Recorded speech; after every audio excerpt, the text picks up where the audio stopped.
nearly 6 years after a defective gas pipeline exploded in San Bruno, killing 8 people and destroying 38 homes. A federal court jury convicted Pacific Gas and Electric Company on Tuesday of obstructing the federal probe of the blast and of violating pipeline safety laws both before and after the disaster. The jury found PG&E guilty of 5 felony counts of knowingly failing to inspect and test its gas lines for potential dangers, in addition to the felony obstruction count. The jury acquitted the company of 6 other pipeline safety violations. The explosion, early in the evening of September 9, 2010, sent flames 1,000 feet into the air and devastated San Bruno's Crestmore neighborhood. In addition to the dead, 58 people were seriously injured. The cause was a defective seam weld in a 30-inch transmission pipeline from the 1950s that PG&E charts had labeled seamless. The State Public Utilities Commission fined the company a record $1.6 billion for the explosion. Prosecutors in the criminal case initially sought a fine of up to $562 million, which they said was twice the amount PG&E saved by illegally cutting safety programs. But after U.S. District Judge Fulton Henderson ruled that prosecutors could not use new state safety standards to prove illegal cost-cutting, they backed off from the higher penalties and instead seek standard fines of up to $500,000 for each conviction. That means the maximum the company could be fined for the convictions Tuesday is $3 million. Fines are paid by company shareholders, rather than the customers. But the state commission said ratepayers would bear 55% of the long-term costs, or $125 million, for upgrades in PG&E's pipe inspection and safety programs. From the outset of the trial, the opposing sides clashed over references to San Bruno, with prosecutors seeking to keep the explosion at the forefront and PG&E opposing all references to it.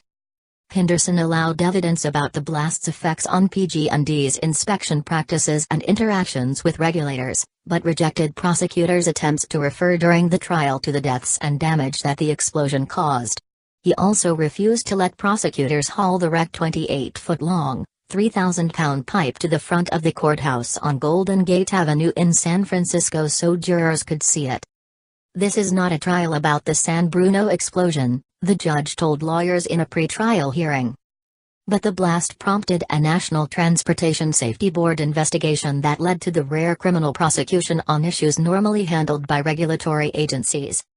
Prosecutors said the investigators had found that PG&E ignored its legal obligation to closely monitor older pipelines, like the Peninsula Line that ran through San Bruno, and to test or replace them when gas pressures exceeded federally prescribed limits.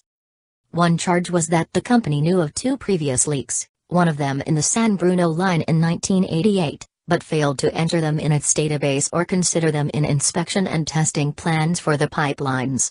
The database contained a ton of errors, according to a company memo, and prosecutors said in another set of charges that PG&E managers had known they were relying on flawed records in making safety-related decisions. Prosecutors also said PG&E had regularly boosted gas pressure above legal limits on numerous aging pipelines, including 84 miles of pipes identified in a company memo in early 2010. But had deliberately chosen a low-cost inspection method that was incapable of detecting internal welding flaws, violating laws that require pipeline operators to conduct effective scrutiny. The motive was profit over safety, Assistant U.S. Attorney Jeffrey Schenck said in closing arguments Tuesday. Prosecutors cited a PG&E memo from 2008 on its priorities that listed a number of topics up for executives' debate, including safety and reliability, but said ensuring shareholder returns of 8% was not negotiable. PG&E denied engaging in unsafe cost-cutting and accused prosecutors of trying to tap into anti-corporate resentment, the common view, as defense attorney Stephen Bauer put it in closing arguments, that a big company might be a little greedy. PG&E's official policy, Bauer told the jury in his opening statement June 17, is that safety comes first, compliance comes first. He and other defense attorneys sought to present California's largest utility in human terms, as hardworking people who live in the neighborhoods they serve. The defense even presented a map showing that some employees live near large transmission pipelines, though prosecutors noted that none were company managers or executives. The obstruction charge involved PG&E documents, dating back to 2009, that described a practice of allowing pipeline pressures up to 10% above federal limits. As PG&E was about to be audited by the State Public Utilities Commission in April 2011, the company sent a letter to federal regulators saying the alleged 10% policy was only a draft that had never been approved or implemented. Several past and present company employees echoed that during trial testimony. But prosecutors said company memos and other evidence showed that PG&E had pressured pipelines up to 10% above the limits for several years,